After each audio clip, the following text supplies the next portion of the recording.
Stefan Pasaribu mau, Shelin Evangelista lebih dari sekadar teman. Artis Stefan Pasaribu diketahui tengah menjadi sorotan publik setelah ramai dikabarkan dekat dengan Shelin Evangelista. Padahal sebelum Stefan Pasaribu, Shelin Evangelista menjalin kedekatan dengan komika Marshell Widianto. Sempat mengaku tidak berpacaran dengan janda Stefan William, Stefan Pasaribu kini blak-blakan mau lebih dari sekadar berteman dengan Shelin. Dia bisa buat aku nyaman.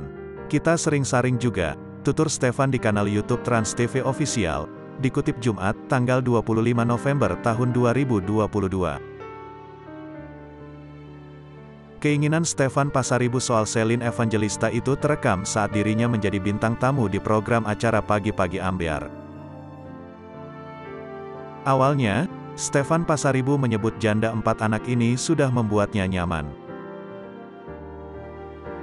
Kenyamanan itu yang kemudian membuat pelantun lagu Belum Siap Kehilangan tersebut menganggap hubungannya dengan Shelin Evangelista spesial. Kalau dibilang punya hubungan, kita itu bisa dibilang spesial, ujarnya. Lebih lanjut, Stefan Pasaribu mengakui ingin memiliki hubungan lebih dari teman dengan Shelin Evangelista.